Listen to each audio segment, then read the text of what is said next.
الرجيم بسم الله الرحمن الرحيم ومن يقتل مؤمنا متعمدا فجزاؤه جهنم خالدا فيها وغضب الله عليه ولعنه وأعد له عذابا عظيما. وقال النبي صلى الله تعالى عليه وسلم: لزوال الدنيا أهون على الله من قتل مؤمن. آمنت بالله صدق الله العلي العظيم وبلغنا رسوله النبي الكريم। ঐতিহ্যবাহী দ্বীনি শিক্ষা প্রতিষ্ঠান জামিয়া আরবিয়া আশরাফুল উলুম উলুকান্দি মাদ্রাসার পক্ষ থেকে আয়োজিত আজকের এই বার্ষিক ইসলামী মহাসম্মেলনের সম্মানিত সভাপতি ও আয়োজকবৃন্দ, উপস্থিত আমার সাথে তাজ ওয়াজিবুল ইহতারাম হযরত উলামায়ে কেরাম, এলাকার গণ্যমান্য মুরব্বীগণ, স্থানীয় এবং দূরদূরান্ত থেকে আগত দিনদারদি কোরআন প্রেমী প্রিয় তাওহীদি জনতা এবং পর্দার আড়ালে থাকা মা ও বোনেরা, এতক্ষণ পর্যন্ত কোরআন ও সুন্নাহর আলোকে অত্যন্ত গুরুত্বপূর্ণ আলোচনা করছিলেন আজকের মাহফিলের গুরুত্বপূর্ণ মেহমান, আমাদের সিলেটের কৃতি সন্তান হযরত আল্লামা হযরত মাওলানা মুফতি রেজাউল করিম আবরার দামাত বারাকাতুহুল আলিয়া। আল্লাহ তাআলা তার ইলমে, আমলে, হায়াতে, পরিবারে সবকিছুতে বরকত দান করুন। আমাদের সবাইকে তার উত্তম পরামর্শ ও দিক নির্দেশনাগুলোকে আমলে পরিণত করার তৌফিক দান করুন। যে আয়াত আমি খুতবার মধ্যে পাঠ করেছি, সূরা নিসার 93 নম্বর আয়াত, রব্বুল আলামিন এই আয়াতে একটা বিধানের ব্যাপারে জানাচ্ছেন, ওয়ামান ইয়াকতুল মুমিনা মুতাআম্মিদা, যে ব্যক্তি কোনো মুমিনকে হত্যা করবে ইচ্ছাকৃতভাবে, ফাজাযাউহু জাহান্নাম, তার জন্য শাস্তি হলো জাহান্নাম, যেই জাহান্নামে তাকে দীর্ঘকাল থাকতে হবে। খালিদান ফিহা, খালিদান ফিহার দুই অর্থ হয়, এক হলো চিরকাল আর এক হলো দীর্ঘকাল। চিরকাল অনুবাদ ওই ব্যক্তির ব্যাপারে করা যায় না যে ব্যক্তি অন্তত ঈমান নিয়ে মারা গিয়েছে, কারণ ঈমান নিয়ে যে মরবে একদিন না একদিন জান্নাতে যাবেই যাবে, এটাই আল্লাহ রাসূল সাল্লাল্লাহু আলাইহি ওয়াসাল্লামের নির্দেশনা। আর কখনো কখনো কোরআন মাজিদে খুলুদ এবং খালিদ শব্দটা দীর্ঘকাল বোঝানোর জন্য ব্যবহৃত হয়। এখানে সেই অনুবাদ করতে হবে ওই ব্যক্তির ক্ষেত্রে যেই ব্যক্তি এই পাপটা তো করেছে বটে, কিন্তু দুনিয়া থেকে যাওয়ার সময় ঈমানের নেয়ামতটা অন্তত নিয়ে যেতে পেরেছে। মান মাতা ওয়া হুয়া ইয়ালামু আন্নাহু লা ইলাহা ইল্লাল্লাহ দাখালাল জান্নাহ, যে ব্যক্তি লা ইলাহা ইল্লাল্লাহর ইলম নিয়ে মরে, লা ইলাহা ইল্লাল্লাহর আকীদা নিয়ে মরে, আল্লাহ রাসূল বলেছেন সে জান্নাতে যাবেই যাবে। তারপরও জান্নাতে গেল আল্লাহ জানিয়ে দিয়েছেন তাকে দীর্ঘকাল জাহান্নামে থাকতে হবে। এখানেই শেষ না, ওয়াগাযিবাল্লাহু আলাইহি, তার উপর আল্লাহর গজব পড়বে, আল্লাহ রাগান্বিত হয়ে গেছেন তার উপরে। শুধু তাই না, ওয়ালাআনাহু, আল্লাহ তাআলা অভিসম্পাত করেছেন তাকে, ওয়া আ'আদ্দা লাহু আযাবান আযীমা, আর তার জন্য বিরাট শাস্তি তিনি একত্র করে রেখেছেন, প্রস্তুত করে রেখেছেন। তাহলে এই আয়াত থেকে স্পষ্ট বোঝা যায়, কোন মুমিন যদি অপর মুমিনকে হত্যা করে এরপর ঈমান নিয়েও যদি মরে, তবুও তার জন্য বরাদ্দ জাহান্নাম, তার জন্য বরাদ্দ রবের আযাব।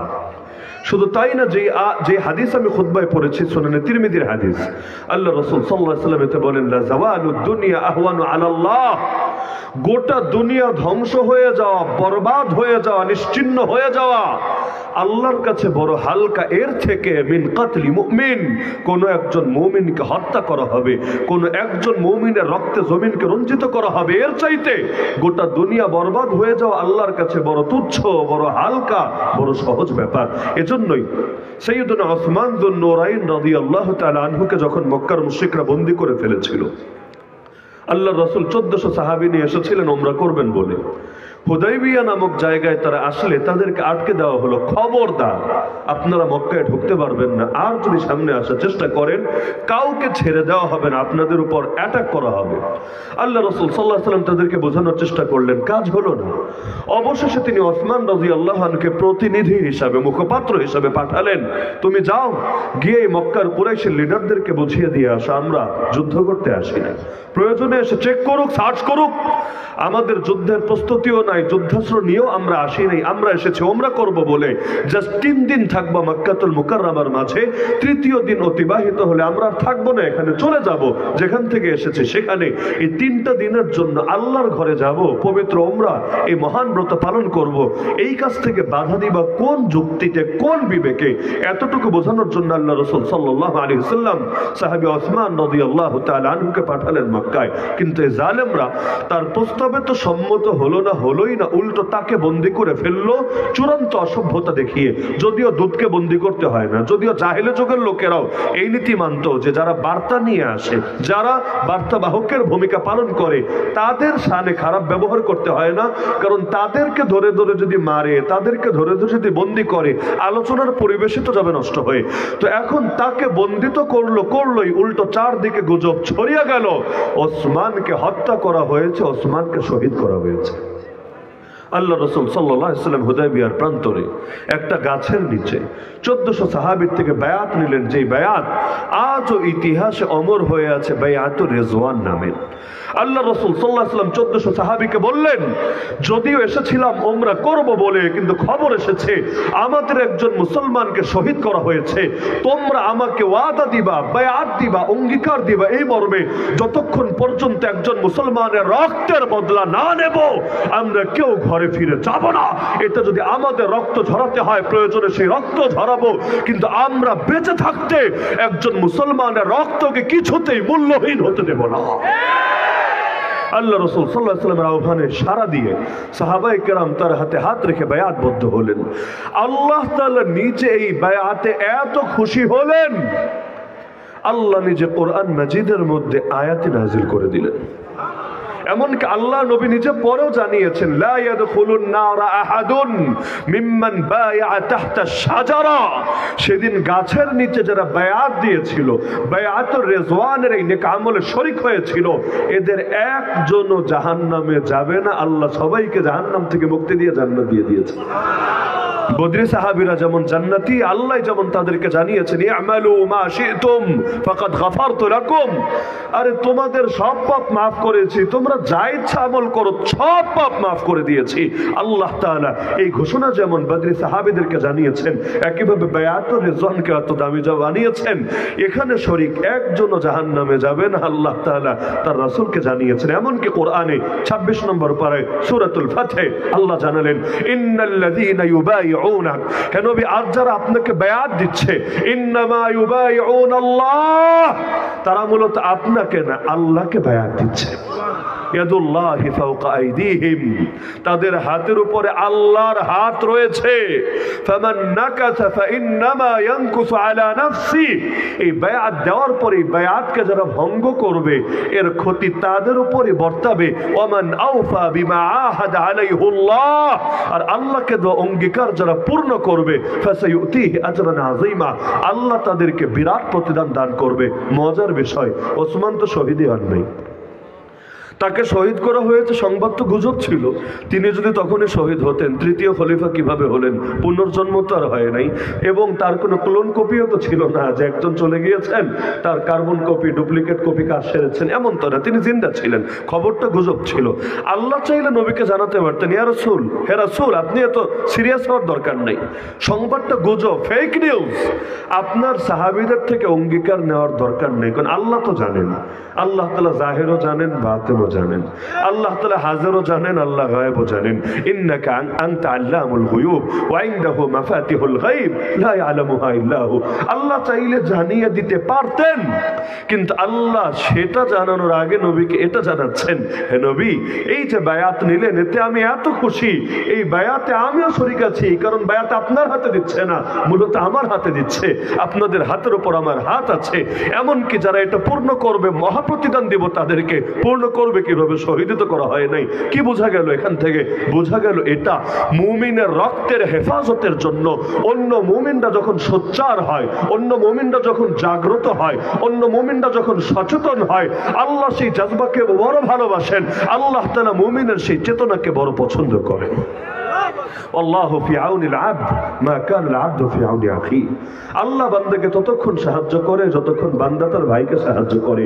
একটাবার চিন্তা করেন, ওসমান রাদিয়াল্লাহু আনহুর রক্তের দাম ওমরের রক্তের দামের চাইতে বেশি না, আবু বকরের রক্তের চাইতে দাম বেশি না, মুহাম্মদুর রাসূলুল্লাহ সাল্লাল্লাহু আলাইহি ওয়াসাল্লামের সঙ্গে তো তুলনার প্রশ্নই আসে না। নবীজি যখন বায়াত নিলেন সেই বায়াতে কিন্তু আবু বকরও আছে, সেই বায়াতে কিন্তু ওমরও আছে, সেই বায়াতে আল্লাহ রাসূল নিজেও আছেন। তাহলে তার চাইতে অনেক নিচে, মর্যাদার বিবেচনায় অনেক নিচে এমন এক ব্যক্তির রক্তের বদলা নেওয়ার জন্য নিজেদের রক্তকে উপস্থাপন করে দিচ্ছেন, মৃত্যুকে আলিঙ্গন করার জন্য আল্লাহর সঙ্গে ওয়াদাবদ্ধ হয়ে যাচ্ছেন। কি বুঝলেন এখান থেকে? ইসলাম এসেছে মুমিনের রক্তের হেফাজতের জন্য নাকি মুমিনের রক্ত ঝরানোর জন্য? এজন্যই ইসলামের মাসআলাই এটা। ফতোয়া স্বামী যদি খুলেন, যে ফতোয়ার কিতাব না পড়ে কেউ মুফতি হয় না, সেখানেও দেখবেন আজও এই ফতোয়াটার স্বর্ণের অক্ষরে লেখা আছে, ইমরাআতুন সুবিয়াত বিল মাশরিক ওয়াজাবা আলা আহলিল মাগরিব আন ইউখাল্লিসুহা। একজন মাত্র নারী যদি পৃথিবীর পূর্ব প্রান্তে, যেমন আমরা আছি পূর্বে, একজন মাত্র নারী যদি পৃথিবীর পূর্ব প্রান্তে বন্দী হয় কাফেরদের হাতে, তাকে তাদের হাত থেকে মুক্ত করা পশ্চিমে থাকা সব মুসলমানের জন্য ফরজ দায়িত্ব হয়ে যায়। একজন মুসলমানের হেফাজতের জন্য যদি গোটা দুনিয়ার মুসলমানের কাছে দায় চলে আসে, ওই যে সিরিয়ার একটা বাচ্চা বলেছিল না, আমি আল্লাহকে গিয়ে সব বলে দেব, হয়তো বলে দিয়েছে, হয়তো আল্লাহ তার ডাকও শুনেছে বলে আমাদের মতো নামধারী মোমেনরা, নামধারী বলি, না হলে 200 কোটি মুসলমান দুনিয়াতে, মাজলুম দুনিয়াতে কয়জনই আছে? ওই মাজলুমের পাশে যদি এত এত মুসলমান দাঁড়াতো, মাজলুমদেরকে এতকাল জুলুম সইতে হতো না। যেই দুনিয়ায় 200 কোটি মুসলমান থাকে, ওই দুনিয়ায় মুসলমানদের প্রথম কেবলা 70 বছরের বেশি সময় ধরে 1 কোটি ইহুদি কিভাবে দখলে রাখে? যেই দুনিয়ায় 200 কোটি মুসলমান থাকে, ওই দুনিয়া বাবরি মসজিদ ভেঙে রাম মন্দির কিভাবে বানাতে পারে? যেই দুনিয়ায় 200 কোটি মুসলমান থাকে, ওই দুনিয়ায় ডক্টর আফিয়া সিদ্দিকার মতো কত নারী আজও পর্যন্ত জালেমদের কারাগারে পচে গলে কিভাবে মরতে পারে? যেই দুনিয়ায় 200 কোটি মুসলমান থাকে, ওই দুনিয়া আল্লাহর নবীর শানে কিভাবে গুস্তাখি হতে পারে? যেই দুনিয়ায় 200 কোটি মুসলমান থাকে, ওই দুনিয়ার মধ্যে আজও কাদিয়ানীরা এই জাতীয় মুসলিম রাষ্ট্রের মধ্যে পর্যন্ত মুসলিম পরিচয় ধারণ করে বুক ফুলিয়ে কিভাবে চলতে পারে? দুনিয়ার বুকে যদি 200 কোটি মুসলমান থাকে, হকের কথা বলার কারণে, হকের পথে চলার কারণে হাজার হাজার আলেমকে পৃথিবীর বিভিন্ন জায়গায় বছরের পর বছর কারাগারে নির্মমভাবে কিভাবে ফেলে রাখে? আরে দুনিয়া রাখেন, এই দেশে যদি 14 কোটি মুসলমান থাকে, 18 কোটির মধ্যে 90% মুসলমান, তো 90% নাই গেলাম, ধরলাম 13-14 কোটিও যদি ধরি, তাহলে যেই দেশে 14 কোটি মুসলমান থাকে, ওই দেশে স্বাধীনতা 53 বছর পরও এত বেশ্যাখানা, এত পতিতালয় আইনি ভাবে কিভাবে খোলা থাকে? যেই দেশে 14 কোটি মুসলমান থাকে, ওই দেশে মদের বারের লাইসেন্স গুলো আজও কেড়ে না নিয়ে কিভাবে থাকতে পারে? যেই দেশে 14 কোটি মুসলমান থাকে, ওই দেশের হাটে ঘাটে, মাঠে, অলিতে গলিতে, সড়কে, সব জায়গায় ভাস্কর্যের নামে, মূর্তির নামে, এগুলো দিয়ে পুরো দেশটাকে রহমতের ফেরেশতা যাতে আসতে না পারে এর জন্য কিভাবে ব্যবস্থা করতে পারে? যেই দেশে 14 কোটি মুসলমান থাকে, ওই দেশের অর্থনীতির ভিত্তি সুদ দ্বারা কিভাবে পরিচালিত হতে পারে? যেই দেশে 14 কোটি মুসলমান থাকে, ওই দেশে 1400 আলেমকে নিয়ে বছরের পর বছর কারাগারে কিভাবে ফেলে রাখে? যেই দেশে 14 কোটি মুসলমান থাকে, ওই দেশে মা বোনের ইজ্জত নিয়ে কিভাবে ছিনিমিনি খেলতে পারে? যেই দেশে 14 কোটি মুসলমান থাকে, ওই দেশে আমার ভাইয়ের রক্তে টঙ্গীর মাঠকে কিভাবে রঞ্জিত করতে পারে?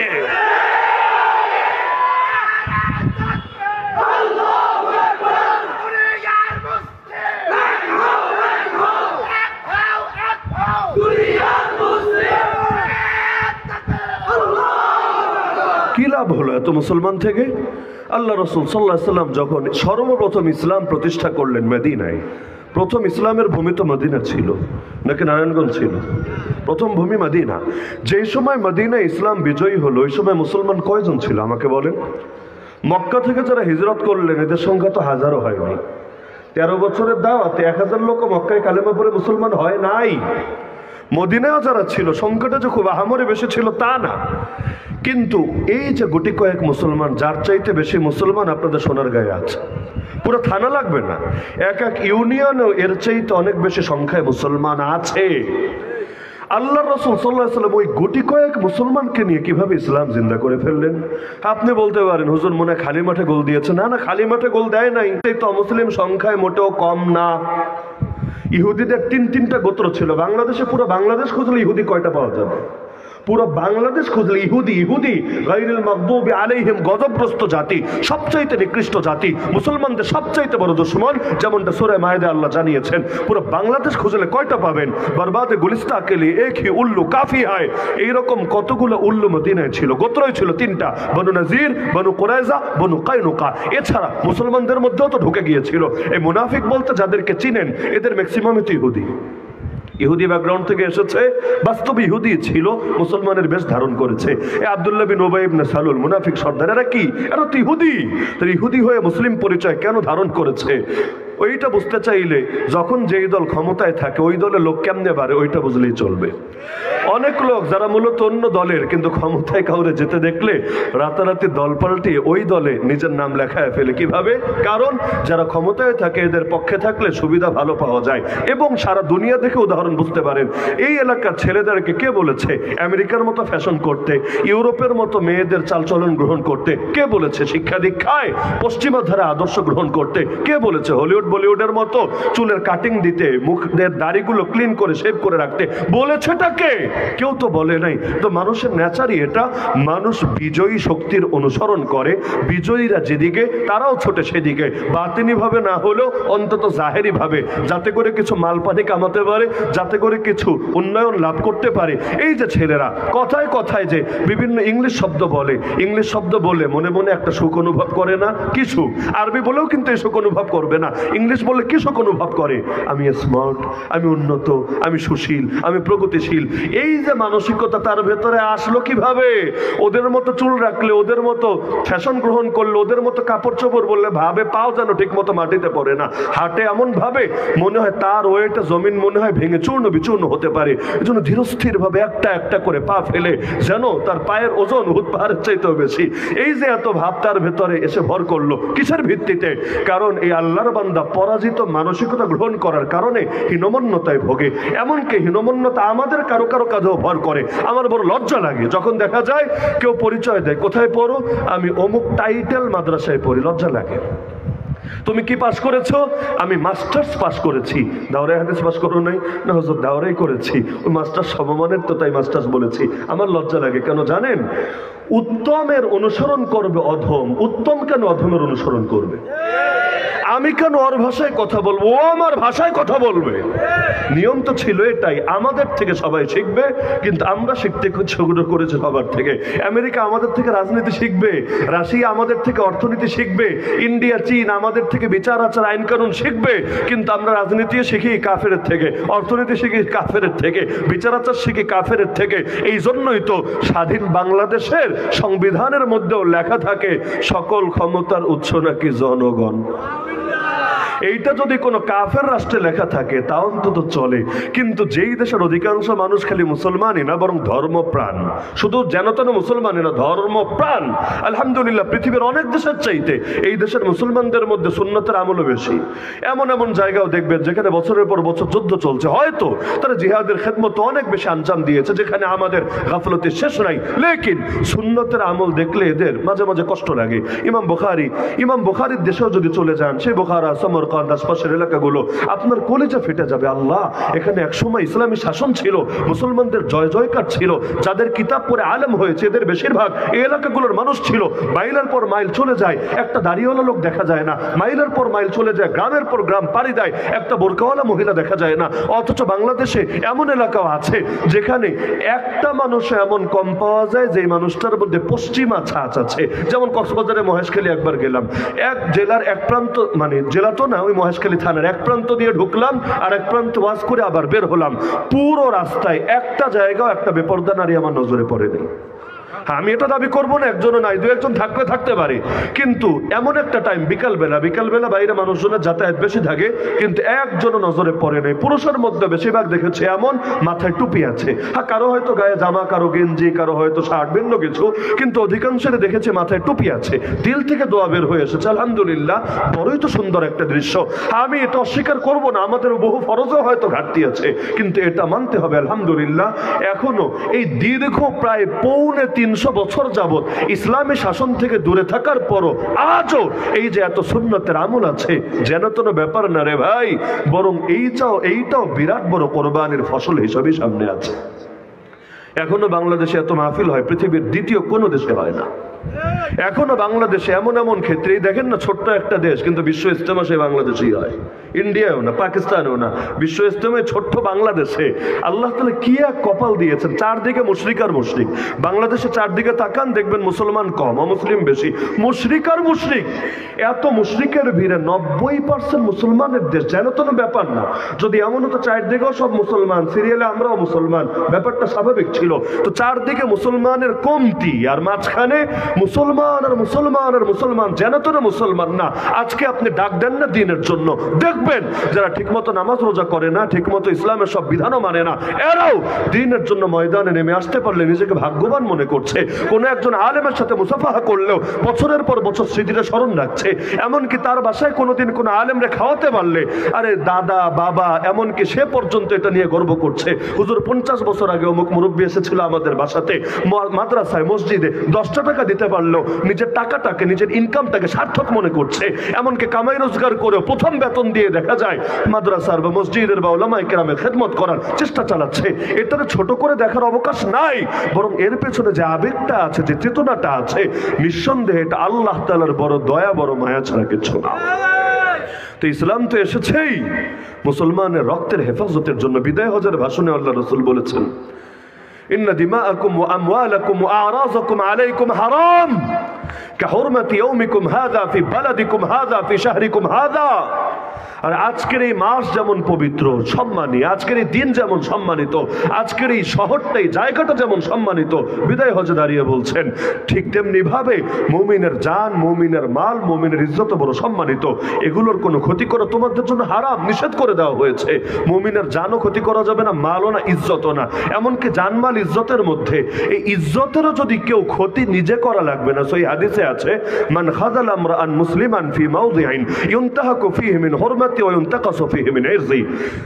যদি কোনো মুসলমানের দেখেন কোনো জায়গায় সম্মান নষ্ট করা হচ্ছে, কিভাবে, হয়তো তাকে অপমান করা হচ্ছে, অপদস্থ করা হচ্ছে, লাঞ্ছিত করা হচ্ছে, অথবা তার নামে গীবত হচ্ছে, শিকায়াত হচ্ছে, তবু আপনি তাকে সাহায্য করলেন না, তার পক্ষে প্রতিবাদ করলেন না, তাহলে কি হবে? ইল্লা খাযালাহুল্লাহু ফি মাওতিনিন ইউহিব্বু ফীহি নুসরাতা। আপনিও যখন বিপদে পড়ে আল্লাহর সাহায্য কামনা করবেন, আল্লাহ আপনাকে সাহায্য করবে না। যদি আল্লাহর সাহায্য পেতে চান, মুমিন ভাইয়ের ইজ্জত নষ্ট হতে দেখলে তাকেও সাহায্য করেন। মনে করেন শেখ আল্লামা আহমদ শফি রহমতুল্লাহ আজকে দুনিয়াতে নাই এবং দুনিয়াতে আবার ফিরে আসবেন এর সম্ভাবনাও নাই। আপনি দেখলেন কোনো এক বজ্জাত তাকে নিয়ে কোনো কটূক্তি করছে, কোনো খারাপ মন্তব্য করছে, আপনি আল্লাহর বান্দার পক্ষে প্রতিবাদ করেন, আপনি ওকে থামান, আল্লাহ তাআলা আপনাকে সাহায্য করবেন, এই ওয়াদা আল্লাহ রাসূল জানিয়ে গিয়েছেন। তাহলে মুসলমানের জান হেফাজত করা লাগবে, মুসলমানের মাল হেফাজত করা লাগবে, মুসলমানের ইজ্জত হেফাজত করা লাগবে। এই জিহাদ কিসের জন্য? জিহাদ তো মুসলমানের জান নেওয়ার জন্য না, বরঞ্চ জিহাদ তো মুসলমানের রক্তের হেফাজতের জন্য। কারণ অ্যান্টিভাইরাস না থাকলে ভাইরাস ঢুকবে, আলো না জ্বালালে অন্ধকার আসবে, আইন শৃঙ্খলা বাহিনী না থাকলে চোর ডাকাতের উৎপাত বাড়বে, বর্ডারে সীমান্ত প্রহরী না থাকলে অন্য দেশের লোক এসে ঢুকবে। জিহাদ যদি না থাকে, আরে সন্ত্রাসবাদীরা মুসলমানের জান মাল নিয়ে ছিনিমিনি খেলতে শুরু করবে। কি এক আজীব তামাশা, আজীব দেশ। এখন জিহাদের বয়ান দিয়ে সেই 19 সালেও হলো, এখনো হলো। 19 সালে তো মাঠের বাইরে বদর উহুদের বয়ানও চলেছে, প্রত্যক্ষদর্শীরাই জানিয়েছে। দীর্ঘ 2 ঘন্টা পর্যন্ত বদরের চেতনা, উহুদের চেতনা, খন্দকের চেতনা, হুনাইনের চেতনার বয়ান হয়েছে। ভালো কথা, মাশাআল্লাহ, মারহাবা। কিন্তু বয়ানের প্রয়োগ হয়েছে কার উপর? প্রয়োগ হয়েছে মাদ্রাসার ছাত্রদের উপর, প্রয়োগ হয়েছে আলেম ওলামার উপর, প্রয়োগ হয়েছে তাবলীগের সাধারণ ছাত্রীদের উপর। টঙ্গীর মাঠ রঞ্জিত হয়েছে বদর উহুদ খন্দকের বয়ান শুনে। তাহলে বয়ান করলো কি আর প্রয়োগটা করলো কোথায়? কোন জিনিস নিয়ে যে কই খাটায় মাঝে মাঝে মাথায় ধরে না। এই যে আজকে 18 তারিখ না, 20 তারিখ পর্যন্ত মাহফিল চলবে। 21 তারিখ বাংলাদেশে একটা কনসার্টের, গানের কনসার্টের আয়োজন করেছে। পাকিস্তান থেকে শিল্পী এসে মাগনা মাগনা গান গাইবে। কেন? কারণ যারা যারা টিকিট কেটে ঢুকবে গান শুনতে, দোজাহানের অশেষ নেকি হাসিল করতে, আবার টিকিটের দামও মাশাআল্লাহ অনেক অনেক, ওই অত টাকা দিয়ে যারা টিকিট কিনে ঢুকবে, এই টাকাগুলো দিয়ে শহীদদের পরিবারের নাকি খেদমত আঞ্জাম দেওয়া হবে। তাহলে শহীদদের পরিবারের খেদমত করবো ভালো কথা, যদিও এটা ফরজ ওয়াজিব কিছু না, করবো ভালো কথা, কিন্তু পাগড়ি বাঁধতে গিয়ে যদি লঙ্গি খুইলা ফেলো এটা তো সমস্যা। শহীদের পরিবারের খেদমত করবে, আজকে ঘোষণা দাও না তোমার কনসার্টও লাগবে না, তোমার কেরাত সম্মেলন লাগবে না, তোমার মাহফিলও লাগবে না, রাস্তায় রাস্তায় গাড়ি নিয়ে নেমে বলো যে আমরা যথাযথভাবে শহীদদের ফ্যামিলির কাছে আমরা দান অনুদান পৌঁছাবো অথবা হাদিয়ায় পৌঁছাবো। দেখো গোটা বাংলাদেশের মানুষ পারলে কলিজাটাও খুলে তোমাদের হাতে দিয়ে দেবে। এই যে শহীদ সাইফুল ইসলাম আলিফ শহীদ হলো চট্টগ্রামের কোট চত্বরে, নির্মম ভাবে পিটিয়ে সরকারি এপিপি কে হত্যা করা হলো। আপনি একটাবার চিন্তা করেন, আরে আমি যদি মরি, আপনি যদি মরেন, কয়জন লোকরে মাইকিং করে করে জানাজা আনা যাবে? আল্লাহর বান্দা কোনো পরিচিত ব্যক্তি ছিল না, তার শহীদ হওয়ার আগে হয়তো আপনারাও জীবনে তার নাম শোনেন নাই, কিন্তু মরতে দেরি কি কপাল দেখেন। লক্ষ লক্ষ মানুষ বিনা দাওয়াতে, কেউ সিলেট থেকে, কেউ ঢাকা থেকে, কেউ উত্তরবঙ্গ থেকে, কেউ বরিশাল থেকে, সকলে হুমড়ি খেয়ে পড়লো সেই চিটাগাঙ্গে তার জানাজায় শরীক হবে বলে, যাদের মধ্যে হাজার হাজার আলেম আছে, হাজার হাজার হাফেজে কোরআন আছে, আল্লাহ তাআলার হাজার হাজার ওয়ালি আছে।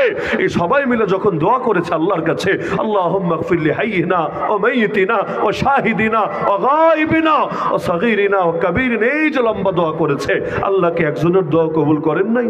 আল্লাহকে একজনের উসিলায় তার এই বান্দাকে মাফ করেন নাই? এমনি তো শহীদের রক্তের প্রথম ফোঁটা মাটিতে গড়িয়ে পড়ার আগে আল্লাহ মাফ করে দেন। খালি মাফই না, তার রূহ নিয়ে জান্নাতের সবুজ পাখির ভেতর দিয়ে পর্যন্ত ঢুকিয়ে দেন। আর সেখানে এত লক্ষ লক্ষ মানুষ একজন মানুষের জানাজায় বিনা দাওয়াতে চলে আসবে। এমনকি শুধু যারা এসেছে তারাই না, বাকি পুরো বাংলাদেশ পর্যন্ত সব দলাদলি ভুলে গিয়ে এই ইস্যুতে এক প্ল্যাটফর্মে এসে কয়েক কোটি মানুষ শুক্রবার জুমার পরে রাজপথে নেমে প্রতিবাদ জানিয়েছে। এই কপাল কয়জনের হয়? আরে বয়স হলেই যে মর্যাদা বাড়ে এমন তো না। মোহাম্মদ বিন কাসেম 18 বছরে হিন্দুস্তানের জমিনে কালেমার পতাকা উড়িয়েছে। মুআদ আর মুআওয়াজ আরে বালেগই হয় নাই, নাবালেগ ছেলে, কিন্তু উম্মতের ফেরাউন আবু জাহালকে দুনিয়া থেকে বিদায় করে দিয়েছে।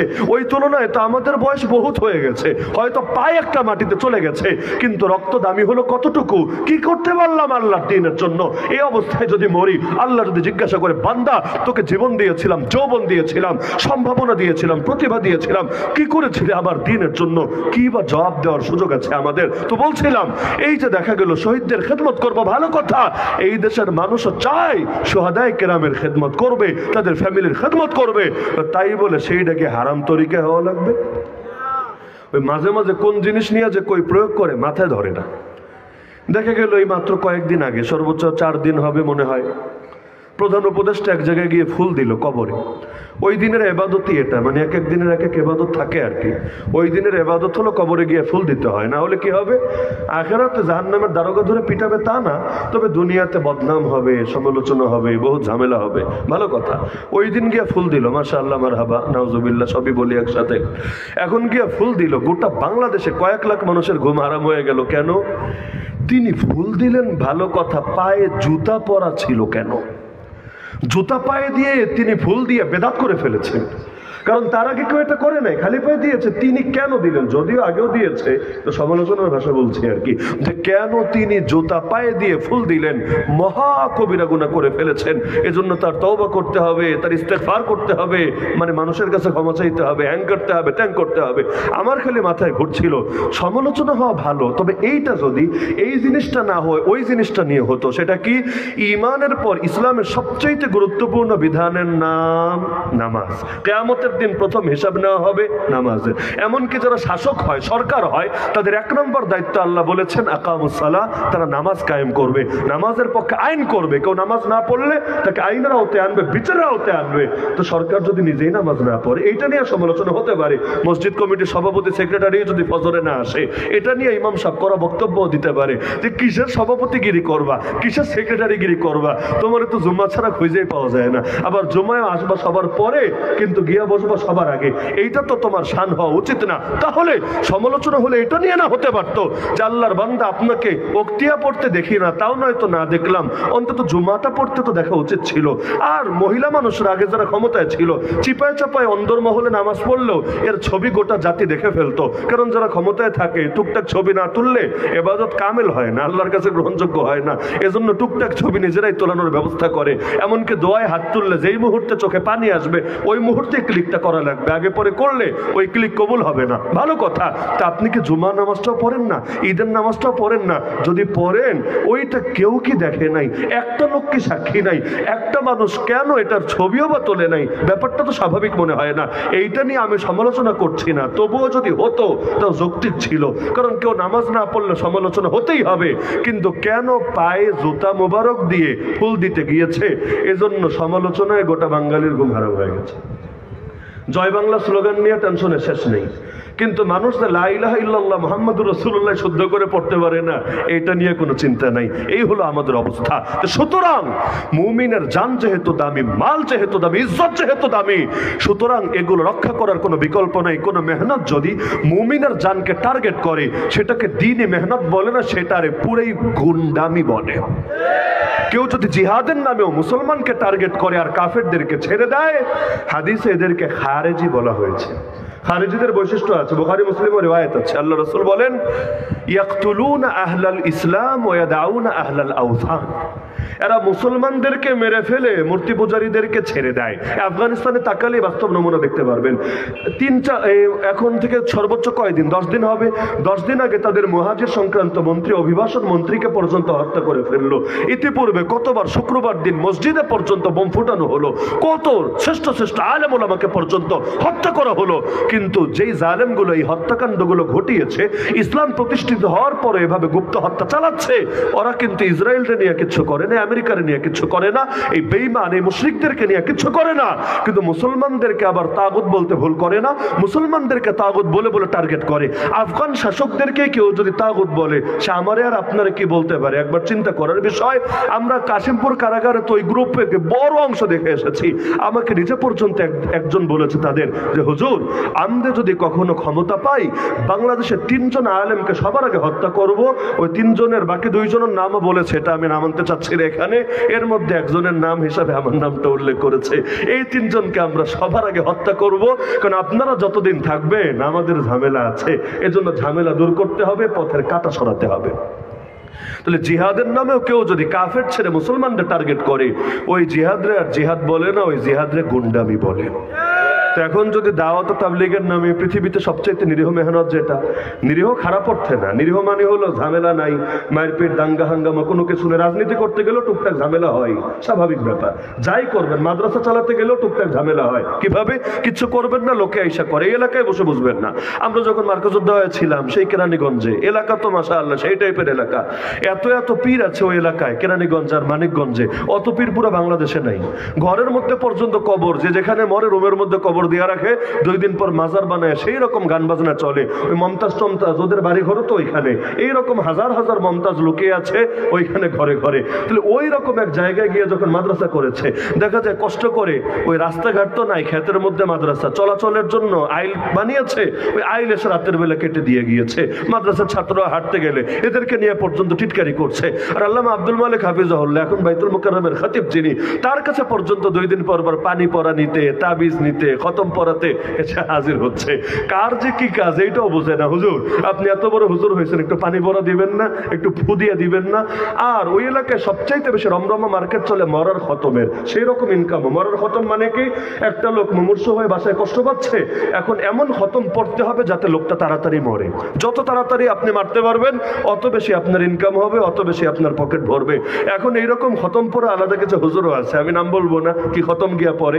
ওই খতমটা পড়লে মাশাআল্লাহ খুব তাড়াতাড়ি অনেকে মরে, আর যদি হায়াত থাকে তো সুস্থ হয়, বেশিরভাগই মরে যায়। প্রায় সময় আসতো হুজুর, নয়তো নিজে আসেন, না হলে কোনো ছাত্র দিয়ে দেন যারা এভাবে খতম পড়বে, আমাদের মুরব্বীগুলারে তাড়াতাড়ি দুনিয়া থেকে বিদায় করবে। কিন্তু দেখা যেত হুজুর বিভিন্নভাবে কৌশল এদেরকে বুঝাতেন। এইরকম বিভিন্ন ঝামেলা পোহাতে হয়। কিন্তু আলহামদুলিল্লাহ দাওয়াত তাবলীগের মেহনত ছিল এমন একটা মেহনত, যেইটা নিয়ে কারো কোনো আঙ্গুল তোলার কোনো সুযোগ ছিল না। এই মেহনত ইসরায়েলেও চলে, আমেরিকায়ও চলে, এমনকি যেখানে সাধারণভাবে মুসলমানদের কোনো দল মেহনত করতে পারবে না ওইখানেও চলে। ইসরায়েলে নিজে দেখে এসেছেন এমন একজন আলেম, বাংলাদেশের নাম বললে চিনবেন, তিনি বলেছেন, নিজে দেখেছি তাবলীগের 3-3টা মার্কাজ আছে ইসরায়েলের ভিতরে, ফিলিস্তিনের ইয়ানা, এক ইসরায়েলের ভেতরে 3-3টা মার্কাজ আছে। ইসরায়েলের নাগরিক মানে সবাই ইহুদি তা না, ইসরায়েলের মধ্যে মুসলমানও আছে, যদিও সংখ্যাটা কম, সংখ্যাগরিষ্ঠ হল ইহুদিরা। এইরকম মেহনতের মধ্যেও পর্যন্ত এখন এমন ঝামেলা সৃষ্টি করেছে যে দাওয়াতের নামে মানুষ হত্যা করতে হচ্ছে। এই সবগুলোর পেছনে আবার মূল কলকাঠি নাড়ছে কয়েক শ্রেণী। এক নম্বর হলো মিডিয়া। এই মিডিয়ার ফাজিলগুলোরা যতদিন শায়েস্তা না করবেন অতদিন মানুষ আসলে বাস্তবতাই বুঝতে সক্ষম হবে না। সেটা কিভাবে? এই বিগত দিনগুলোতে প্রথম হলো রেলিয়া স্টারদের মূল পাপটা কি ছিল? মূল পাপ ছিল এখানে ওরা এক একটা ন্যারেটিভ দাঁড় করাতো। ওই ন্যারেটিভটা সরকার শুধু ওইটারে মাঠে ময়দানে প্রয়োগ করতো। যেমন ওরা ন্যারেটিভ দাঁড় করিয়েছে হুজুর মানুষ মানে একটু মৌলবাদী, আর একটু দিন কায়েমের কথা বললে, ইসলাম বিজয়ের কথা বললে পুরোই জঙ্গিবাদী। আর আপনার সন্তান আগে অন্য লাইনে ছিল, এখন গার্লফ্রেন্ড ছেড়ে দিয়েছে, গান বাজনা ছেড়ে দিয়েছে, নামাজ রোজা ধরেছে, পর্দা পশিদার মধ্যে থাকে, বিভিন্ন অপসংস্কৃতিতে দূর থাকে, তাহলে বুঝতে হবে, সন্দেহ করতে হবে সে জঙ্গি হয়েছে। প্রথম আলোতে আপনারা সার্চ করলেও পাবেন, এই নামে রিপোর্টও হয়েছে। এর মধ্যে দেখবেন ইসলামী খাঁটি মুসলিম প্র্যাকটিসিং হওয়ার যে আলামতগুলো আছে অনেকগুলো আলামতকে ঢুকিয়ে দিয়েছে। তো ওরা এভাবে নর্মালাইজ করতো, জাতির চেতনার মধ্যে বিষ ঢোকাতো যে হুজুর মানে একটু বাঁকা চোখে দেখবা। ওই দেখেন না রাজাকারের সিনেমা বানালো, এখানে হুজুর একটা দেখাবেন। 71-এ কয়টা রাজাকারের মুখে দাঁড়িয়ে ছিল, কয়টার গায়ে সুন্নতি জামা ছিল, কিন্তু রাজাকার মানি হুজুর মানুষ এবং একটু মুরব্বী টাইপের মানুষ, গায়ে সুন্নতি জামা আছে, মাথার মধ্যে তার টুপি আছে, মুখে দাঁড়িয়ে আছে। এই চেতনাগুলো মিডিয়াগুলোই তো দাঁড় করিয়েছে। তো ওরা রাস্তা খুলে দিত আর সরকার সেই রাস্তা ধরে জুলুম চালাতো। এখন দেখবেন আমি এই কথাটা সবগুলো মিডিয়াকে টার্গেট করে বলছি। মিডিয়া মানে এই যে আমাদের ওয়াজের মিডিয়া না, এই মিডিয়া মানে ওই প্রিন্ট মিডিয়া, ইলেকট্রনিক মিডিয়া যারা আছে, আল্লাহর ওয়াস্তে আপনারা জুবায়েরপন্থী আর সাদপন্থী এই গাঁজাখুরি শব্দ ব্যবহার করা বন্ধ করেন। সাদপন্থী ভার্সেস জুবায়েরপন্থী এভাবেই দ্বন্দ্বটা দেখানোর চেষ্টা করা হয়। বিভিন্ন দলের মধ্যে গ্রুপিং থাকে না, ওই টাইপের একটা গ্রুপিং যে সাদপন্থী ভার্সেস জুবায়েরপন্থী। কিসের সাথে কি? পান্তাভাতে ঘি। সাদ সাহেব কি বাংলাদেশের লোক? আরে বাংলাদেশের লোক, তিনি কি বাংলাদেশের আমির? ওরাও কি বলে তিনি বাংলাদেশের আমির? না, ওরা বলে তিনি বিশ্ব আমির। তার মানে সাদ সাহেব একজন আন্তর্জাতিক ব্যক্তি, ভালো কথা। জুবায়ের সাহেব কি? জুবায়ের সাহেব কি আন্তর্জাতিক ব্যক্তি না বাংলাদেশের একজন ব্যক্তি? আচ্ছা, তিনি কি বাংলাদেশের তাবলিগ জামাতের বর্তমান আমির? না, বর্তমানে তাবলিগ জামাতের কি একক কোন আমির আছে নাকি? যদি না থাকে তাহলে জুবায়েরপন্থী মানে কি? সাদপন্থী মানে বোঝায় সারা দুনিয়াতে যারা সাদ সাহেবের অনুসরণ করে। জুবায়েরপন্থী বললে কি বোঝাবে? আফ্রিকায় যারা তবলিগ করে এদের কয়জন জুবায়ের সাহেবরে চিনে? মিডল ইস্টে যারা তবলিগ করে কয়জন জুবায়ের সাহেবরে চিনে? আরে ইন্ডিয়ার মধ্যে যারা তবলিগ করে কয়জন জুবায়ের সাহেবরে চিনে? তাহলে কিসের সাথে আপনি কিসের তুলনা দিচ্ছেন? আপনি যদি বলেন একদিকে বললেন ট্রাম্পপন্থী আর একদিকে বললেন আলী হাসান ওসামাপন্থী, মানেটা কি? কই ট্রাম্প আর কই আলী হাসান ওসামা? আলী হাসান ওসামা বাংলাদেশের একজন বক্তা, আর ট্রাম্প হলো দুনিয়ার এখন পর্যন্ত সবচাইতে বড় শয়তানের লিড দেওয়া দেশ আমেরিকার পাগলা বা আধা পাগলা প্রেসিডেন্ট এখনো পর্যন্ত। তো এখন কার সাথে কার তুলনা হচ্ছে? তুলনা তো দেওয়া যায় সমজাতীয় গোত্রে।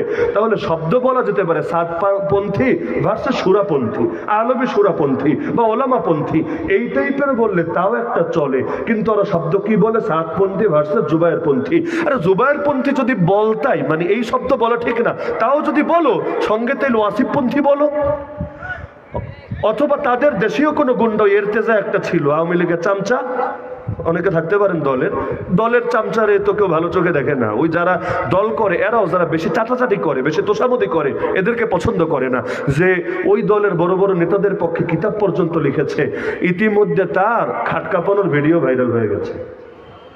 এইরকম নিকৃষ্ট চরিত্রের লোক যদি বলে এখন ইরতেজাপন্থী, ওয়াসিফপন্থী ভার্সেস জুবায়েরপন্থী, তাও চলে। কিন্তু সাদপন্থী ভার্সেস জুবায়েরপন্থী বলার মানেই হলো মিডিয়া মানুষের সামনে এটাকে একটা গ্রুপিং হিসেবে দেখানোর চেষ্টা করে, বিষয়টা নর্মালাইজ করার চেষ্টা করে, এবং দুই গ্রুপ থাকলে বন্ধ করে দাও দুইটা। যেমন আজকে এই যে হামলা নিয়ে আজকে যা হচ্ছে, আমার ব্যক্তিগত একটা পর্যবেক্ষণ, আপনি একমত নাও হতে পারেন, সমস্যা নাই।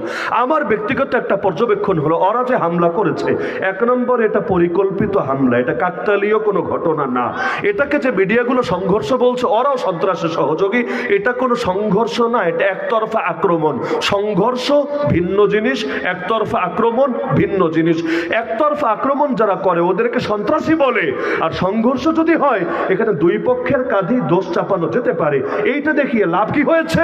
এক শ্রেণীর বড় সুশীল, একেবারে তসলিমা নাসরিন থেকে শুরু করে আমাদের বাংলাদেশের অনেক ব্যক্তি, আমি নাম নিতে চাই না, যাদের অনেকে শ্রদ্ধা শ্রদ্ধাও করে, ভালোবাসা, অনুসরণ করে। এরা বলছে তাবলিগি বন্ধ কইরা দাও, ইস্তেমাই বন্ধ কইরা দাও, দুই গ্রুপেই খতম কইরা দাও, ব্যাস মাথাও নাই, মাথা ব্যথাও নাই। আমার কাছে মনে হয় ওরা আসলে মাঠ দখলের জন্য যায় নাই, কারণ ওরাও জানে গুটি কয়েক মানুষ মিলে এত মানুষের মোকাবেলা করা সম্ভব না।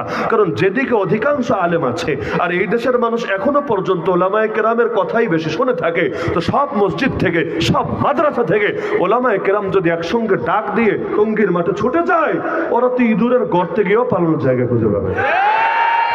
ওরা জানে মাঠ দখল করে গায়ের জোর দিয়ে টিকাতে পারবে না, কারণ ওদের পুরো বাংলাদেশে সব লোক জমা করলেও এক ঢাকা, নারায়ণগঞ্জ আর গাজীপুরের লোক যদি দাঁড়ায়, ওদেরই তো ঠেলা সামলাতে পারবে না। তাহলে দখল করতে যায় নাই। তাহলে কেন গিয়েছে? আমার ব্যক্তিগত পর্যবেক্ষণ আগেই বলেছি যে আমার মন বলে যে ওরা গিয়েছে যে আমি তো খাইতে পারবো না রে দোস্ত, আমার খাওয়া লাগবে না, কিন্তু আমি খাবো না, তোরাও খাইতে দিব না। মানে কি, যে একটা যদি লড়াই করি, তাহলে লড়াই করলে যে এখন যা করেছে, পুলিশ ঘোষণা দিয়ে দিয়েছে সেখানে সব নিষেধ, টঙ্গীর মাঠে কেউ ঢুকতে পারবে না, কেউ না, না আমি, না আপনি, না সে, কেউ ঢুকতে পারবে না। এমনকি ঢুকতে তো পারবে না, আশপাশে গিয়েও সভা সমাবেশ, মাইকের ব্যবহার, কোনো কিছু করতে পারবেন না আপনারা। এইটাই ওদের সফলতা। কারণ কোনোভাবে যদি ওরা বাংলাদেশে বিশ্ব ইজতেমাটা বন্ধ রাখতে পারে, এই যে কয় মাস পরে তো ইজতেমা, বেশি দিন বাকি নাই, মারপিট হওয়ার নতিজা তো এটাই, কথা যখন দুইটাই সাংঘর্ষিক অবস্থা লাগে, দুইটাই বাদ, তো বলবে যে এই বছর ইজতেমা হতে গেলে মারপিট হবে, ঠিক আছে, এই বছর ইজতেমা বন্ধ, আগামী বছর বন্ধ, পরের বছর বন্ধ। তাহলে বিশ্ব ইজতেমা কি হওয়া লাগবে না? হওয়া লাগবে। কোথায় হবে? এই দেশে যদি বন্ধ হয় তাহলে আরেক দেশে হবে। এখন সেই দেশ যদি ইন্ডিয়া হয় তাহলে তো কথাই নাই, তাহলে তো ওদের দখলে একদম একচ্ছত্র রাজত্ব চালানোর চেষ্টা করবে। আর নরেন্দ্র মোদীজির সাথে ওদের এমনি একটু মহাব্বত না, খালি ব্যবসায়িক সম্পর্ক আছে, এরকম তথ্য উপাত্ত আছে। আর যদি আরো বহু ওদের কোনো ফেভারেট দেশে ফেলে তাও সুবিধা, কারণ এত বছর ধরে বিশ্ব ইজতেমা এক জায়গায় হয়ে আসছে, হঠাৎ করে এটা পাল্টালে দিন শেষে বিজয়টা তাদের পক্ষেই যাবে, তাদেরই সুবিধা হবে। তো ওরা চায় না যে এটা এককভাবে দখল করবে, কারণ এটা ওদের সাধ্যের কথা না, কিন্তু ওরা চায় খাবে না, কাউরে খাইতেও দিবে না। কিছু দুষ্ট বন্ধু থাকে, আপনি খেতে বসেছেন, বলবে দোস্ত আমারেও দে, বলবেন না বেটা তোরে দিব না, একদম থুথু দিয়ে দিবে আপনার সামনে। থুথু দিবে কেন? কারণ ওর থুথুওয়ালা খাবার কি আপনি খাবেন? আপনার তো রুচিতে আসবে না। আপনি বলবেন দা এটা খাবোই না, ও আস্তে করে নি, ওর থুতুই খাবে, কি সমস্যা আছে? অথবা এটা পরিষ্কার করে নিয়ে সুন্দর মতো খেয়ে নিবে। এই ফাজিলরা চাচ্ছেই এটা দ্বন্দ্ব লাগিয়ে মানুষকে বুঝাবে যে আসলে তাবলিগের মধ্যে গ্রুপিং ঢুকেছে, সুতরাং আপাতত স্টপ থাক, দুই গ্রুপকে শান্ত করে দাও। যারাই বলছে যে আপাতত দুই গ্রুপকে শান্ত করে দাও, মুমিনরা ভাই ভাই তাদের মধ্যে বোঝাপড়া করে দাও, এরাও সবগুলা গুন্ডামি সহযোগী। আরে সন্ত্রাসীর আগে বিচার হতে হয়, আগে আমার ভাইয়ের রক্তের বদলা নিতে হয়, তারপর গিয়ে তোমার উদারতার বয়ান। এক দল মেরেছে, আরেক দল মার খেয়েছে, এখানে উভয় দলের মধ্যে যদি তুমি একতরফা ভাবে এক নজরে তাদেরকে দেখো, এইটারে ইনসাফ বলে না, এইটারে পক্ষপাতের আচরণ বলে। তাহলে দেখেন মিডিয়া কিভাবে জড়িয়ে আছে এর সাথে। আরো মজার বিষয়, আগে যেমন লগি বৈঠার আন্দোলন হয়েছে, লগি বৈঠার আন্দোলনে মানুষকে পিটিয়ে পিটিয়ে মেরেছে, গতকালের ভিডিওগুলো দেখেন, যদিও খুব বেশি ভিডিও ফুটেজ নাই, কিন্তু যেই কয়টা আছে দেখেন, আমার কাছে মনে হয়েছে জাস্ট লগি বৈঠার আন্দোলনের আপডেট ভার্সন এসেছে, ভিন্ন কিছু না। এবং মজার বিষয় হলো আজকে যেহেতু কথা উঠেছে সব বলেই ফেলি, যখন ক্ষমতায় ছিল তখনই বলেছি, আর এখন তো আর বলতে বাধা কিসের। আজকে আপনারা গিয়ে চেক দিয়ে, আমার কথা সন্দেহ থাকলে, ফেসবুকের মধ্যে একটা পেজ আছে, একেবারে ভেরিফাইড পেজ, মানে ফেক পেজ না, পেজের নাম হলো বাংলাদেশ আওয়ামী লীগ, পেজের নাম, আমি কোনো দলের নাম বলছি না। ওই পেজের মধ্যে একটা পোস্ট দেওয়া হয়েছে, সেই পোস্ট কি, টঙ্গী মাঠে মামুনুল হক আর হাসনাত সার্জিসের লোকেরা হামলা চালিয়েছে। সুন্দর না শিরোনামটা? একেবারে আমার কাছে স্ক্রিনশট সহ নেওয়া আছে, ভিডিও সহ ওরা পাবলিশ করেছে, স্পষ্টভাবে লিখে দিয়েছে। আমি হুবহু ওদের শিরোনাম শুনে দেই যে ইজতেমার মাঠে সাদপন্থীদের উপর মামুনুল হক হাসনাত সার্জিস বাহিনীর হামলা। কি বুঝলেন? কিছু মিল পাওয়া যায়? এই গুজব বাহিনী হঠাৎ কেন জেগে উঠেছে, এবং গুজব বাহিনী এই ইস্যুতে ওদের পক্ষই কেন নিয়েছে? কেউ যদি কারো পক্ষ নেয়, এখানে কিছু জিনিস বোঝা যায়। যেমন তসলিমা নাসরিন যদি কারো পক্ষে বলে, বুঝতে হবে ডাল মে কুছ কালা হ্যায়, যদি দুনিয়ার কাফের মুশরিকরা আমারে গালি দেয় তাহলে বুঝতে হবে না এটা নরমাল হালত। আর যদি দেখা যায় ওরা বলে ওসামা হুজুর খুব ভালো, ওসামা হুজুরে হোয়াইট হাউসে দাওয়াত দেওয়া দরকার, তার সঙ্গে বসে ট্রাম্পের ব্রেকফাস্ট করা দরকার, বুঝতে হবে ওসামার মধ্যে ভেজাল ঢুকে গেছে, সে বিক্রি হয়েছে। হঠাৎ করে এর দিকে কেন ঝুঁকে গেছে? বাতিল একেবারে মাইনকে চিপায় না পড়লে, চিপায় পড়লে আবার ডাকে সেটা ভিন্ন কথা, তো চিপায় না পড়লে স্বাভাবিক হালতে আপনার পক্ষে যদি বলে তাহলে বুঝতে হবে ডাল মে কুছ কালা হে, আল জিনসু ইয়ামিলু ইলাল জিনস, জাতি স্বজাতির দিকে ধাবিত হয়। তো ওইরা এদের দিকে কেন ধাবিত হলো? এবং কয়েকটা ওদের আন্দোলনের মধ্যে দেখা গিয়েছে মানববন্ধন করছে মার্কামার ওই দলের লোক যারা বিভিন্ন পদেও আছে, তারা সামনে দাঁড়িয়ে তারা ভাষণ দিচ্ছে। কে ভাই তুই চিল্লার সাথে কবে ছিলি? তুই চিল্লাইছিলি কবে? আগে বল না। তুই চিল্লা বানান করতে পারবি এবং চিল্লা অর্থ কি বলতে পারবি? 6 সিফাতের বয়ান করতে পারবি? 5 কাজ কারে বলে এটা কোনো আইডিয়া আছে তোর? কিন্তু এখন তুইও তাবলিগ প্রেমী সেজে ময়দানে নেমে এসেছিস। অনেকে আছে যে জল ঘোলা করে খায়। একবার চেয়েছিল হিন্দুদেরকে দিয়ে এই চান্সটা নেবে, ইসকনকে দিয়ে চান্সটা নেবে, পারে নাই। দ্বিতীয়বার চেয়েছিল মাজারকে দিয়ে নেবে, মনে আছে না আপনাদের? আমি নিজেও শাহপুরের মাজার গিয়ে পাহারা দিয়েছি সিলেটে। কেন? এক এক মাজারে হামলা করে করে দায় চাপায়া চাপায়া চেষ্টা করছিল অবস্থাকে অন্যদিকে নেবে। এখন 3 নাম্বার, আগের গুলো সব ব্যর্থ হয়েছে, এবার ইন্ডিয়ার ইশারায় রয়ের উস্কানিতে, আর তাদের কেন্দ্রই যেহেতু ইন্ডিয়ার ভেতরে, খুব স্বাভাবিক ব্যাপার এটা, ওদের ইশারাতে। এবং মজার ব্যাপার আছে, এই যে ইন্ডিয়া তো আমি গিয়ে আসলাম এই দেশ স্বাধীন হওয়ার আগে, ইমিগ্রেশনের মধ্যে, ইমিগ্রেশন বুঝেন তো, মানে এয়ারপোর্টে গেলে যে ধাপ ক্রস করে আপনাকে দেশে ঢুকতে হবে, ইমিগ্রেশনে খালি যদি বলেন যে আমি নিজামুদ্দিনের জন্য এসেছি, তাবলিগের মেহনতে এসেছি, কাগজ দেখাই দিতে পারেন, কোনো সমস্যা নেই। আর যদি এই জবাব না দিয়ে যে জবাবই দেন, যেমন আমরা তো এমনি ইন্ডিয়ার খুব পছন্দের লোক, খুব মহব্বতের ব্যক্তিত্ব, নামগুলো চেনে, চেহারা তো মার্কামারা আছেই, বেশি না, নামলাম গিয়ে 4টায়, রাত 10টা পর্যন্ত আটকায় রাখলো। জিজ্ঞাসার জিজ্ঞাসার জিজ্ঞাসা, মানে এত প্রশ্ন হাসরের ময়দানে হবে কিনা সন্দেহ আছে। কত টাইপের প্রশ্ন হতে পারে, প্রশ্ন করতে করতে সব জবাব দিচ্ছি, সব জবাব দিচ্ছি। একে তো ভাষাও নিজের ভাষা না, ওদের ভাষায় জবাব দিয়ে যাচ্ছি। একটা গেলে আরেকটা আসে, ওইটা গেলে আরেকটা আসে, ওইটা গেলে আরেকটা আসে। লাস্টে বিরক্ত হয়ে বলেছি ঢুকবোই না তোমার দেশে, আমারে আরেকটা বিমান ধরাই দাও, আমি চলে যাবো বাংলাদেশে, লাগবে না আমার তোমার দেশে যাওয়া। এবার একটু ইজ্জতে লেগেছে, পরে গিয়ে আবার নিজেরা পরামর্শ করে এসে বলেছে হুজুর যান, তবে টাইম মতো আবার চলে যায়, বেশি দিন থাকেন না, আর কই কই যাবেন আমরা এটা নজরদারিতে রাখবো। পরবর্তীতে রেখেছেও বটে। খালি আমার বারবার বলছিল হুজুর খালি এটা বলেন, যে ওই একটা এসে শেখাও দিচ্ছিল, হুজুর এটা বলেন যে আপনি নিজামুদ্দিনে যাবেন, এটা বললে তাইলে মাসালা সহজ। এবং অন্যদের থেকেও কারগুজারি শুনলাম যে না, এটা নিয়ে ঝামেলা হয় না। কেন ঝামেলা হয় না এর ব্যাখ্যা আমার কাছে নাই, কিন্তু কোনো না কোনো একটা মহাব্বতের ব্যাপার থাকতে পারে। তারা হয়তো মনে করে এরা নিরীহ, এরা সাধারণ, এদের দিয়ে কোনো ভয়াবহতার আশঙ্কা নাই, ব্যাপার স্যাপার থাকতে পারে। তো সব মিলিয়ে এই যে মিডিয়ার ফাইজলামিটা স্পষ্ট হচ্ছে, আরে যেই মেহনত তোমাকে অন্য মুমিনের রক্ত ঝরানো শেখায়, ওই মেহনত কোশ্চিনকালেও নবীওয়ালা মেহনত হতে পারে না। ওই মেহনতকে ফেরাউনি মেহনত বলা যায়, নমরুদি মেহনত বলা যায়, আবু জাহালি মেহনত বলা যায়, নবীওয়ালা মেহনত বলা যায় না। তোমার নেতা দেশে আসলে কি হবে?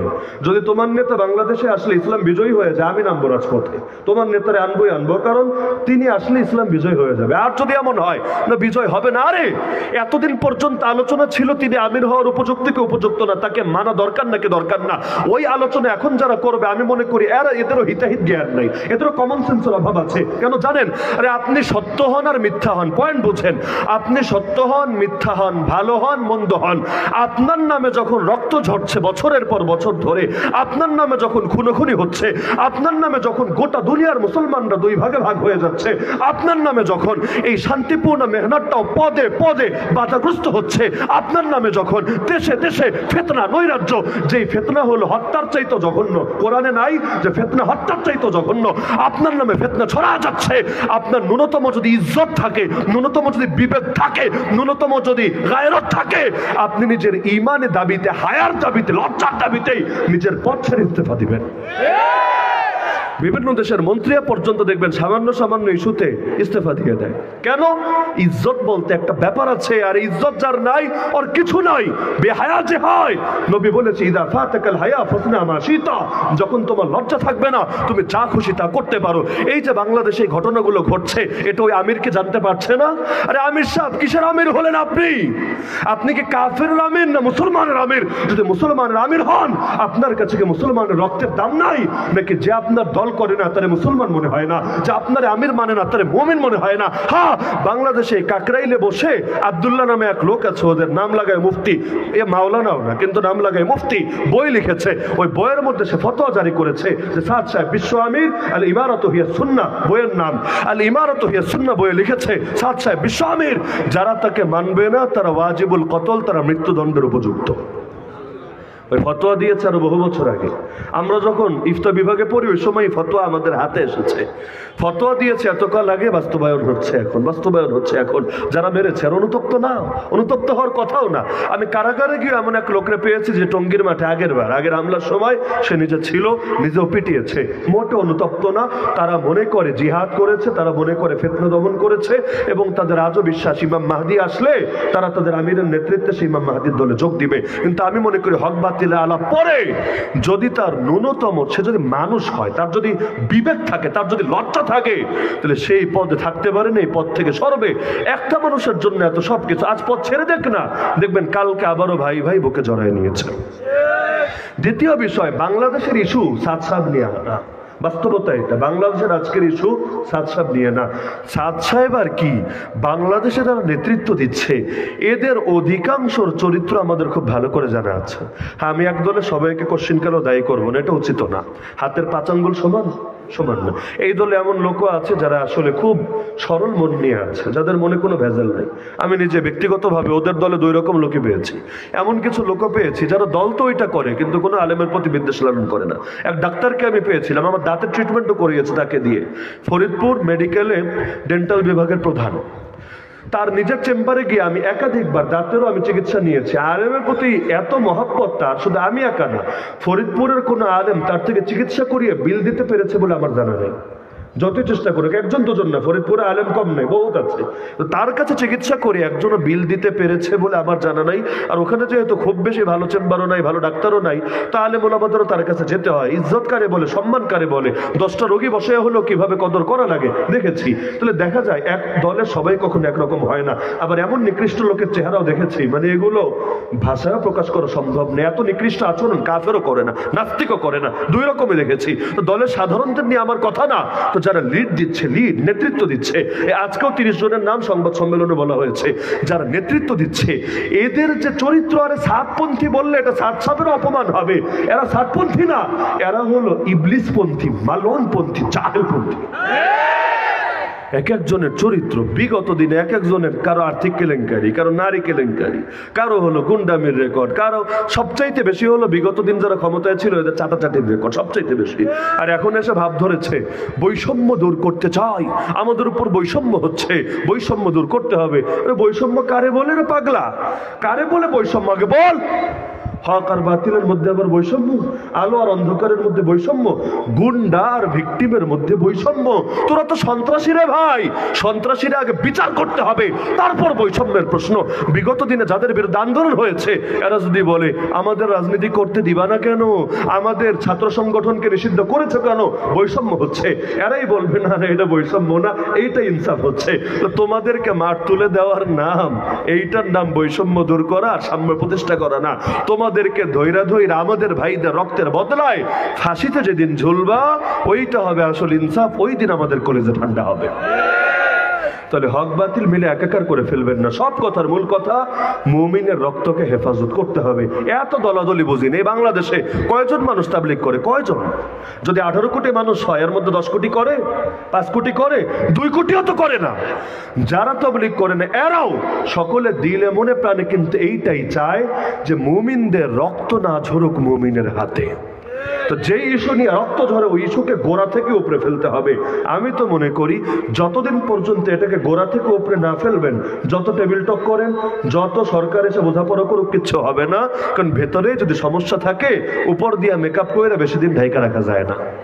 এজন্য এখন দরকার হয়তো সন্ত্রাসীদের পুরা ঠেকায় দেন, অথবা যদি মিটমাট করতে চান ওই মূল সমস্যা যে তারে বুঝে পড়া ইস্তেফা দেওয়া, না হলে ওলামায়ে কেরামের সাথে আন্তর্জাতিক আলেম, দেশে লাগবে না, তাদের সাথে বসায় এক জায়গায় একসাথে সাংবাদিক সম্মেলন কইরা যেই যে ইস্যু নিয়ে ঝামেলা, ইস্যু নিয়ে তওবা করে না, কেচ্ছা খতম, ব্যক্তিগত কোনো আদাওতি নাই। 5টা 10টা 20টা বিষয় তওবা করতে কি হয়, লজ্জা কিসের? ভুল হলে মানুষ ভুল স্বীকার করবে, ভুল স্বীকার করলে মান কমে না, মান বাড়ে। ভুল স্বীকার করলে মান কমে না, মান বাড়ে। ঘাউরামি করলে মান বাড়ে না, মান কমে। মান তাওয়াদা লিল্লাহ রাফাহুল্লাহ, আল্লাহর জন্য যে বিনয়ী হয় আল্লাহ তার মাকাম বাড়ায় দেয়। এই দেশের টুটকা ফাটকা গুলোকে বলছি না, ওরা আর কি বুঝবে, এগুলো তো আলেমের কদরই বুঝে না। এলেম বুঝবে দূরের কথা, আলেমের কদরই বুঝে না। এমনকি আলেম মারারে অনেকে সওয়াব মনে করে। এই মাদ্রাসাগুলোর যে টাকা দেয় না মাঝে মাঝে, এগুলো দিয়ে টিটকারি মারে, আমরা তোমাদের রিজিক দেই, তোমাদের খাওয়াই, তোমাদের পরে দিব না, তোমাদের টাকা দিস না, তোরা টাকা না দিলে আল্লাহর খাওয়াবে না আমাদের। ইন্নাল্লাহু রাজ্জাকুল কুওয়াতিল মাতিন। এজন্য সব কথার মূল কথা, মুমিনের রক্তের হেফাজত করতে হবে। যত তরিকায় মুমিনের উপর আঘাত আসে সব কালো হাতকে ভেঙে দিতে হবে। সেটা রাজনীতির নামেই হোক, সেটা দাওয়াতের নামেই হোক, সেটা হিন্দুত্ববাদী আগ্রাসনের নামেই হোক, সেটা কাদিয়ানিয়াতের নামেই হোক। এই কাদিয়ানিদের কারণে কত মুসলমান মরেছে হিসাব নাই, কত মুসলমান আজও মামলার ঘানি টানছে হিসাব নাই। এই সবগুলো খতম করতে হবে, মুসলমানের রক্তকে হেফাজত করতে হবে। তবেই বায়াত রেজওয়ানের চেতনা সার্থক হবে, তবেই ওসমান রাদিয়াল্লাহু আনহু রক্তের ক্ষেত্রে আল্লাহ নবী যা করেছেন আমাদের দ্বারাও সেই সুন্নাত জিন্দা হবে। মনে থাকবে তো ইনশাআল্লাহ। সময় দিয়েছিলেন, আলহামদুলিল্লাহ সময় পরিপূর্ণ হয়েছে এবং আমি আশা করি